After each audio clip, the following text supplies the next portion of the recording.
اللہ الرحمن الرحیم۔ السلام علیکم ورحمۃ اللہ وبرکاتہ۔ ایزی پبلشر کی جانب سے خوش آمدید۔ معین اسلام اسلامیہ جماعت پنجم، باب صوم صحت طیبہ، اس میں ہم نمبر 1 پوائنٹ پہ آج پڑھیں گے معراج النبی صلی اللہ علیہ وسلم، صفحہ نمبر 33-34۔ پیارے بچوں، اب ہم صحت طیبہ میں باب پڑھیں گے معراج النبی صلی اللہ علیہ وسلم، یعنی نبی کریم صلی اللہ علیہ وسلم جب معراج پر تشریف لے کے گئے، اس کے متعلق ہم معلومات حاصل کریں گے۔ حاصلات تعلم، اس سبق کی تکمیل پر طلبہ اس قابل ہو جائیں گے کہ اسراء و معراج کا معنی و مفہوم جان سکیں گے، حضرت محمد رسول اللہ صلی اللہ علیہ وسلم کے عظیم معجزہ معراج اور اس کے اثرات سے آگاہ ہو سکیں گے، سفر معراج کے واقعات کے بارے میں اجمالی طور پر جان سکیں گے، مسجد اقصی میں حضرت محمد مصطفیٰ صلی اللہ علیہ وسلم کی امامت اور دیگر انبیاء کرام کے بارے میں معلومات حاصل کر سکیں گے۔ اسراء اور معراج، اسراء کے معنی ہے رات کے وقت چلانا یا لے جانا، یعنی رات کے وقت چلنا یا کسی ایک جگہ سے دوسری جگہ پر لے کے جانا۔ عروج کے معنی چڑھنے کے ہیں، لہٰذا معراج کے معنی ہوئے چڑھنے کا آلہ، یعنی سیڑھی وغیرہ یا اس طرح کی کوئی چیز جو نیچے سے اوپر لے کر جائے۔ نبی کریم صلی اللہ علیہ وسلم واقعہ معراج کی رات میں براق پر تشریف فرما ہو کر آسمان پر چلے گئے، اسی وجہ سے اس واقعے کے لیے اس معراج کے لفظ کو استعمال کیا جاتا ہے۔ حضرت محمد مصطفیٰ صلی اللہ علیہ وسلم کے راتوں رات مسجد حرام سے مسجد اقصی کے سفر کو اسراء کہا جاتا ہے، اور مسجد اقصی سے عالم بالا میں تشریف لے جانے کو معراج کہا جاتا ہے۔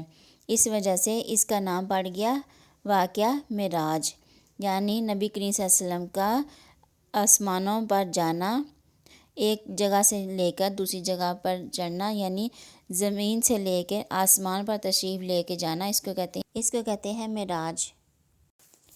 قرآن پاک میں تذکرہ معراج، یعنی قرآن پاک میں معراج شریف کا جو تذکرہ کیا گیا ہے اس کے بارے میں اب ہم پڑھیں گے۔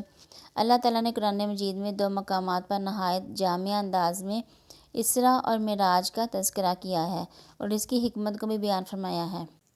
چنانچہ سورہ بنی اسرائیل کے آغاز میں ہی اسراء کا تذکرہ کرتے ہوئے فرمایا گیا ہے، سبحان الذی اسریٰ بعبدہ لیلا من المسجد الحرام الی المسجد الاقصی الذی بارکنا حولہ لنریہ من آیاتنا۔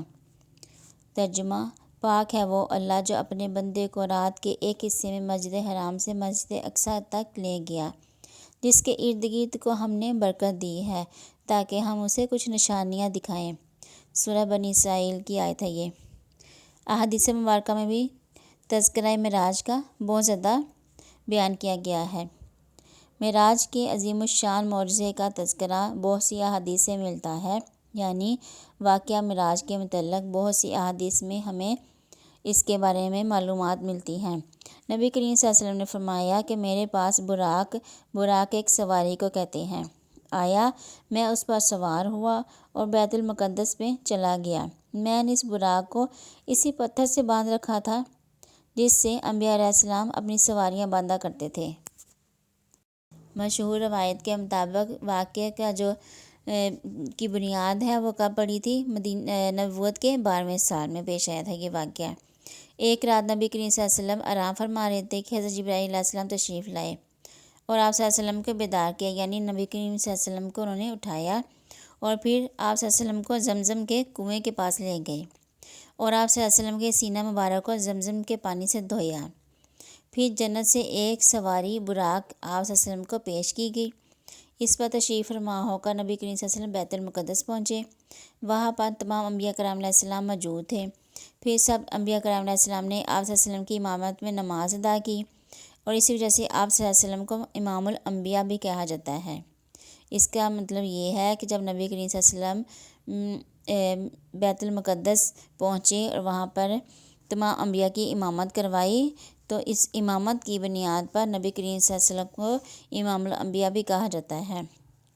اس کے بعد آپ صلی اللہ علیہ وسلم دوبارہ براق پر تشریف لے کے گئے اور آسمانوں کی طرف سفر شروع ہو گیا۔ آپ صلی اللہ علیہ وسلم کی مختلف آسمانوں پر مختلف انبیاء کرام سے ملاقات بھی ہوتی رہی۔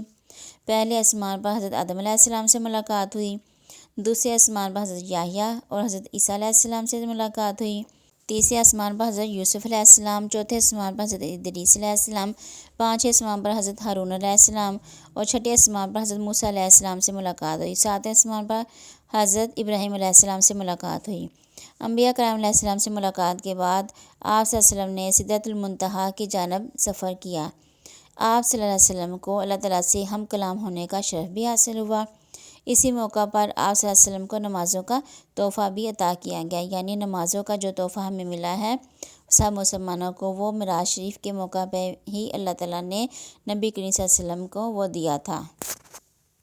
قریش کا رد عمل، یعنی نبی کریم صلی اللہ علیہ وسلم جب سفر معراج سے واپس آئے تو قریش کا رد عمل کیا تھا؟ نبی کریم صلی اللہ علیہ وسلم نے سفر معراج سے واپسی پر جب لوگوں سے اس واقعے کے بارے میں بتایا تو لوگوں نے اس کا یقین نہیں کیا۔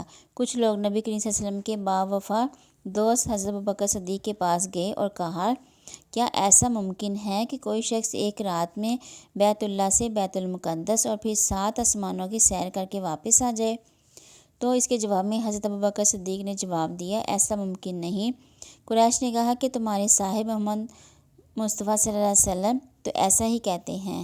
حضرت ابوبکر صدیق نے جواب دیا کہ اگر آپ صلی اللہ علیہ وسلم نے یہ فرمایا ہے تو میں اس کی تصدیق کرتا ہوں۔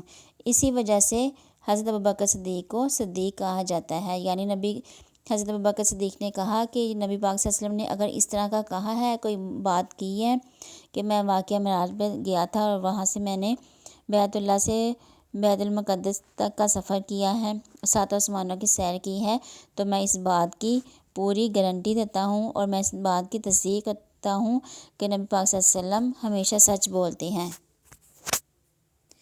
معراج النبی صلی اللہ علیہ وسلم ایک عظیم معجزہ ہے۔